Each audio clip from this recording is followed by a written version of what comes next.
Okay, well that kind of takes care of the body, but what about Suzanne's head?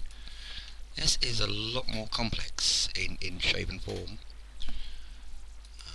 Let's just hide the body. I'm selecting the body and pressing H.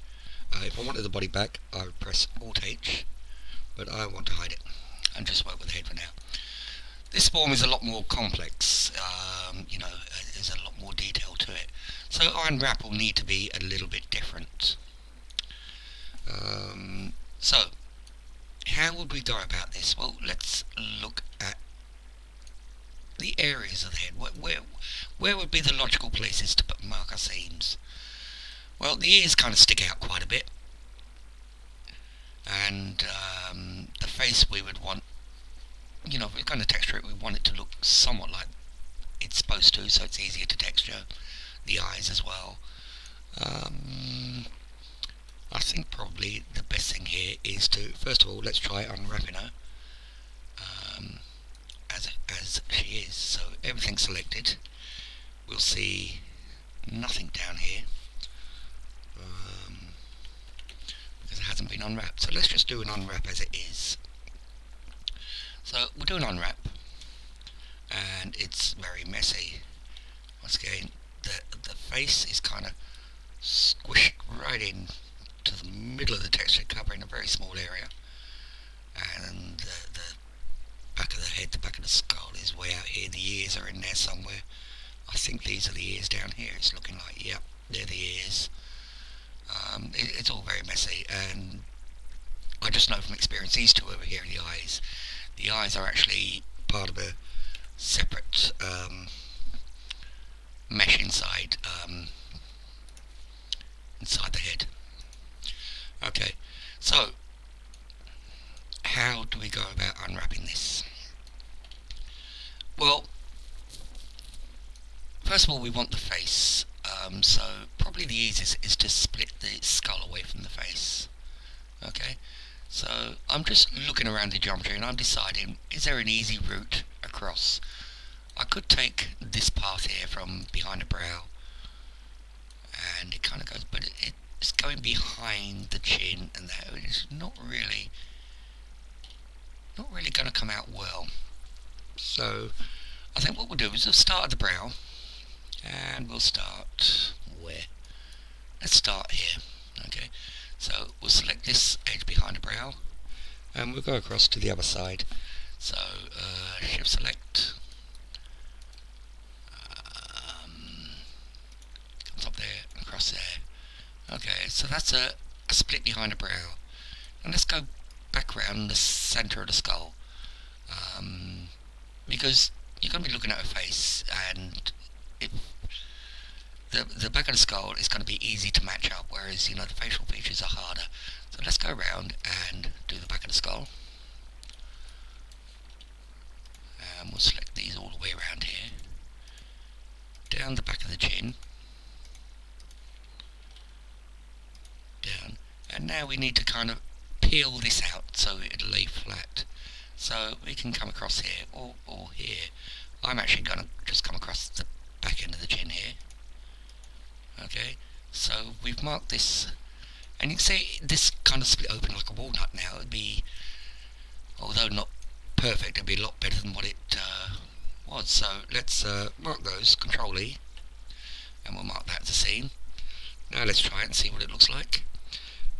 We'll do a new unwrap.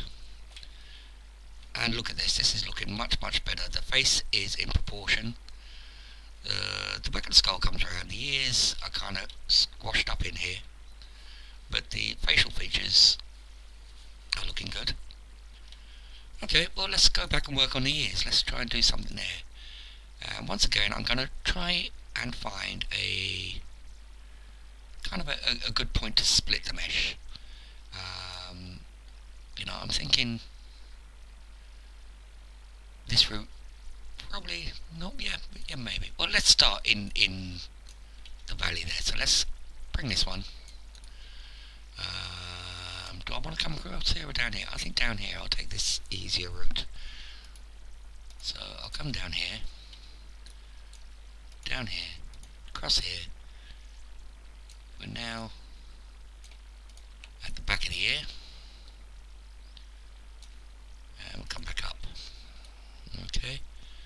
So that's that ear separated, and we want to follow the same on the other side, so I think we can start there. We had this one right down in the valley there.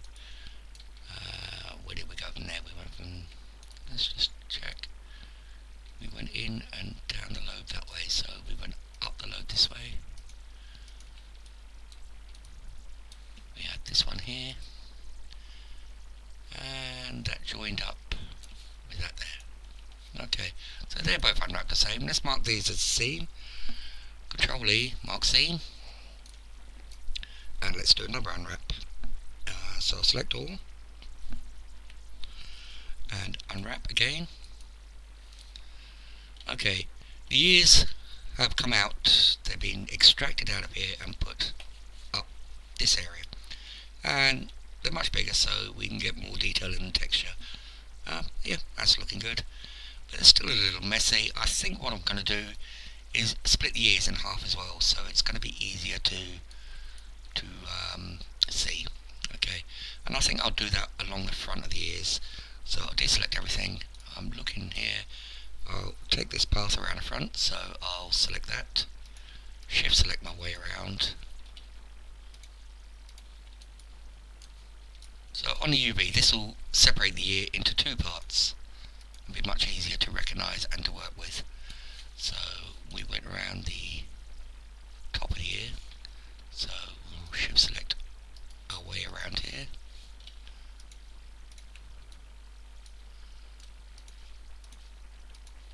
And that's all joining up again. That's looking good. Control E and mark the seam, and we'll select all, and we'll unwrap again. Let me just zoom this out so we can see how much clearer this becomes. Okay, so here we go. Now we have the insides of the ears and the back side of the ears. We've got the skull coming round, and we've got a good representation of the face. We can clearly see the features. If we were to go into Photoshop or GIMP or Paint or whatever we use, you can see now it's going to be a lot easier to see where we need to paint and what we need to paint there. So that's how we would unwrap something more complex like Suzanne.